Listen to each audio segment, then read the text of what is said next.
We tend to think of the Constitution as this, I don't know, this ancient, dusty document, right? But what if we looked at it differently? What if we saw it as a playbook, like a super practical set of rules for how the whole game of government is actually played? That's what we're doing today. We're going to look at 3 really fascinating amendments that are basically the government's contingency plans, its fairness rules, and its accountability checks. All right, let's just jump right into a really high-stakes scenario. I want you to imagine this. The President of the United States is suddenly just unable to govern. Maybe it's a sudden illness, a serious accident, whatever.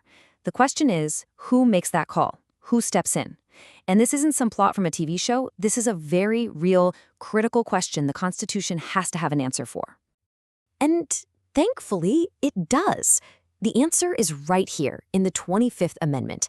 You can think of this as the ultimate emergency plan for the presidency, designed to make sure there's never a moment of chaos or uncertainty at the very top. So the amendment starts with the 2 most straightforward situations.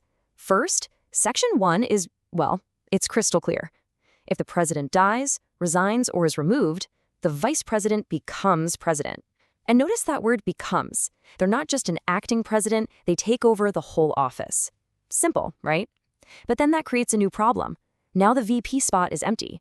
That's where Section 2 comes in. The president just nominates a new VP, and Congress has to confirm him.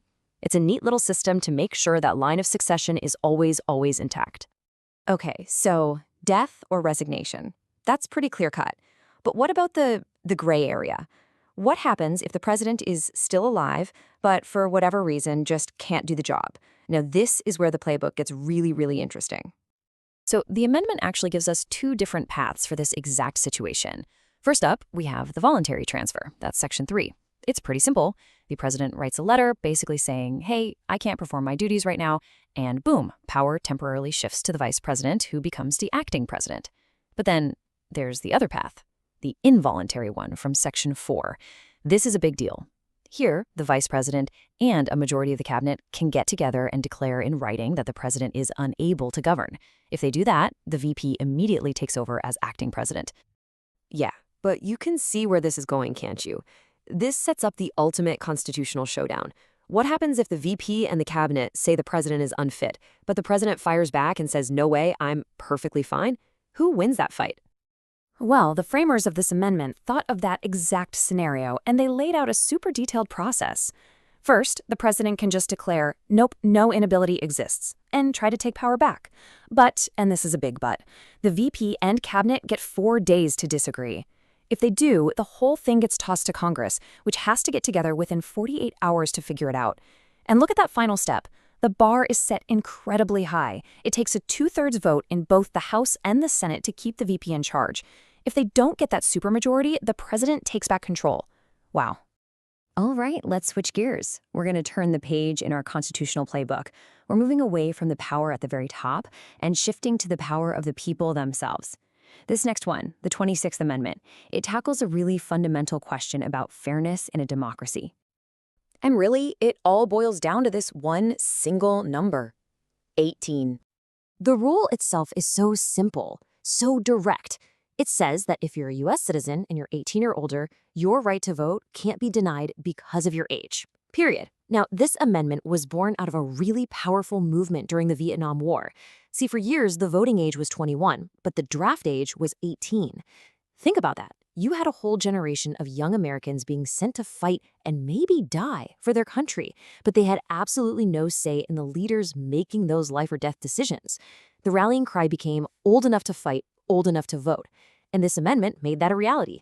It created one single national standard and answered a generation's demand for fairness. Okay, for our last amendment today, we're looking at an issue that, well, it hits lawmakers right where they live, their own paychecks. The 27th Amendment is all about accountability. So think about this. Here's the problem it's trying to solve. What's to stop Congress from just getting together and voting to give themselves a huge immediate pay raise? I mean, it's a pretty glaring conflict of interest, isn't it? The solution in the 27th Amendment is it's so clever. It's not a ban on pay raises, it's just a delay. But the story behind this amendment is absolutely wild. Get this. It was first proposed way back in 1789 by James Madison himself, but it just sat there unratified for over 200 years. It was basically forgotten until a university student doing research for a paper stumbled upon it and started a grassroots campaign to get it passed. It finally was ratified in 1992, and the rule it creates is so simple. If Congress votes for a pay raise, that raise cannot take effect until after the next election for the House of Representatives. That means every single member of the House has to go face their voters before they can see that extra money. It's a simple but really powerful check on their power. So let's just pull all this together. We've walked through 3 very different but all incredibly practical rules in our constitutional playbook. First, you've got the 25th Amendment, which is all about ensuring stability at the highest level of our government. Then you've got the 26th, which is about expanding suffrage to younger citizens. And finally, the 27th, which creates accountability for Congress. Stability, suffrage, and accountability. Pretty powerful stuff. You know, what's so cool about these 3 amendments is that each one was a direct answer to a very real problem of its time.